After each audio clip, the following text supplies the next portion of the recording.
Kahit na mahabang panahon pa ang lumipas, ay maaalala pa rin ng ilang tapat na hayop ang mga owner nila. Lalo pa, at talagang napamahal na rin sila sa mga tao.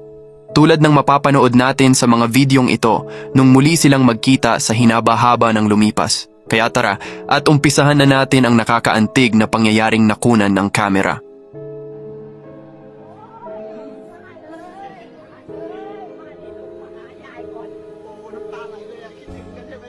Matapos ang mahigit 6 na buwang pagkahiwalay, ay muling makikita ng aso ang kanyang papa. Nung una ay para bang nag-aalangan pa ang aso, kaya dahan-dahan siyang lumalabas sa pinto.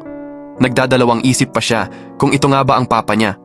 Inamoy muna ng may alinlangan, pero kinalaunan ay napagtanto ng aso na ito na nga. So, nagkaroon sila ng moment na maaaring hindi malilimutan ng dalawa.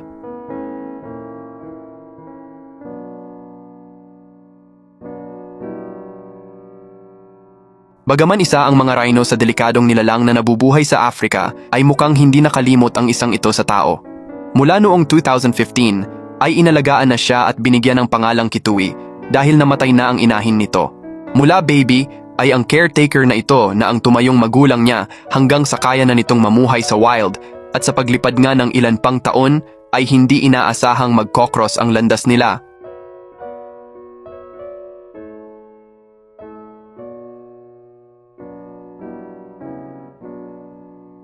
Kaya masasabing kahit na kinatatakutan sila sa animal world, ay may puso at damdamin din siya sa taong naging mabait sa kanya. Mula sisiw pa lamang, ay ang taong ito na ang nakasama ng gansa hanggang sa unti-unti nang lumalaki. At nung naabot na nito ang pagka-adulthood, ay itinurn over na niya ito sa animal sanctuary dahil kinakailangan niyang gawin.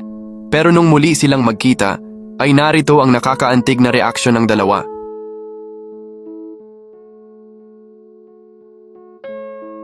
Sabik na sabik din ang gansa, na mukhang halos naiiyak pa nga ito sa pagkikita nila.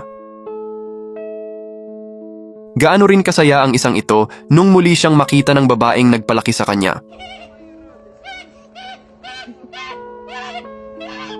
Kaya sa tuwing pumapasyal ang babae, ay ganito na lamang ang reaksyon ng gansa. Marami ang naantig sa pangyayaring ito nung muling magkita ang asong si Ashley at ang kanyang fur parents 2 weeks ago ang nakakalipas. At nung ma-realize ng aso na sila nga pala ito, ay narito ang hindi maipaliwanag na saya.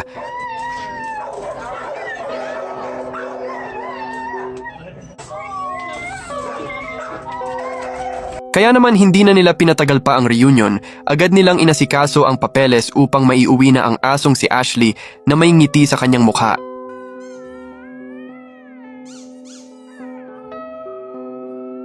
Hindi naman matagal kung magkita ang wolf pack at ang babaeng ito, dahil halos kada linggo ay bumibisita siya sa kanilang tahana. Pero sa tuwing may reunion, ay ganito na lamang kung siya ay salubungin ng wolf packs. Gaano siya iginagalang ng mga ito, gayong alam naman natin na hindi sila tumatanggap ng unwelcome na guest, maliban lang sa babae na ito. Sa security camera, naaktuhan ang pagkasurpresa ng babaeng ito pag uwi niya galing trabaho.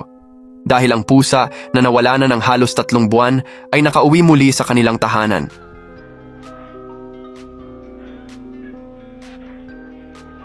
Kaya makikita na halong saya at pag-iyak ang nadama nila nung muling makapiling ang pusa.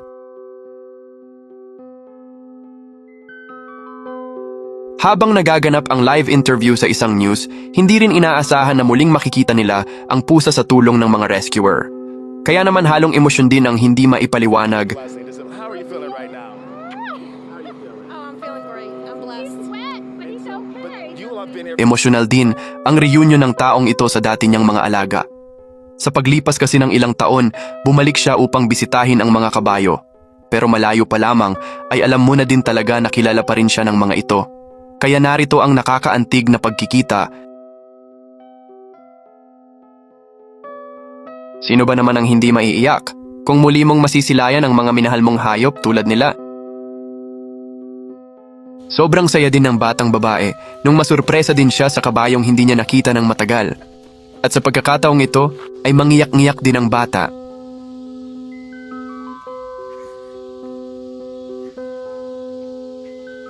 Sa Cambodia, dahil matagal din niyang nakasama ang mga elepante, ay ganito na lamang ang kanilang pagkikita. Hindi maikakaila na napaka-caring din nila sa mga tao. Matapos ang halos 14 months, ay muling nagbalik ang veterinaryong ito na siyang palaging nagche-check up sa kanya. Kaya narito ang makabagbag damdamin na kanilang reunion.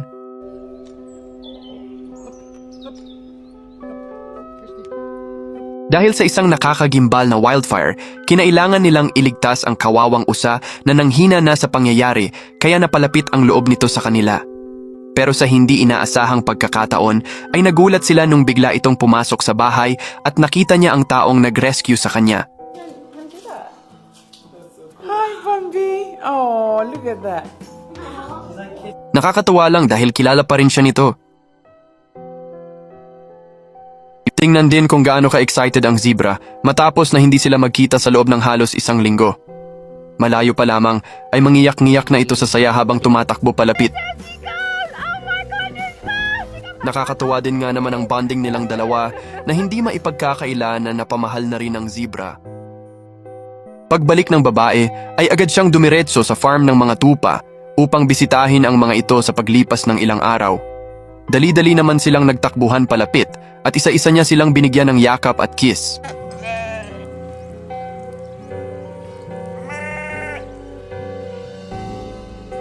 Narito rin ang isa pang emosyonal na pagkikita dahil din sa matinding wildfire sa California. Halos napapaiyak na rin ang babaeng ito na kumukuha ng video. Sa dagat naman ay narito ang babaeng scuba diver na muling nakita ang mga nakasama niyang dolphin sa ilalim ng dagat. Habang kumukuha siya ng video ay dito nakasubaybay sa kanya ang mga dolphin. Ang nakakatuwa rin dito ay ipinakilala ng mama dolphin ang kanyang anak.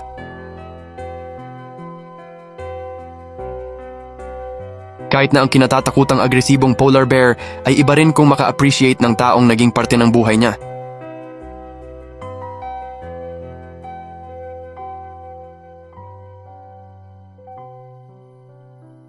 Ilang linggo din ang lumipas, nakita nila ang pusa sa isang bakuran kung saan ito nagstay matapos maligaw. Kaya nang tawagin ng batang babae, ay masayang sinalubong niya ito.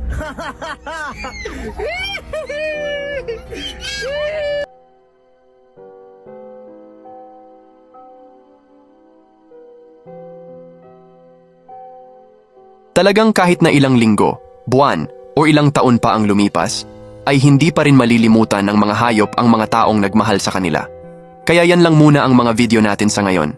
Ikaw, alin sa mga videong ito ang nagustuhan mo? Kaya comment ka lang sa ibaba ng channel na ito at pag-usapan na yan.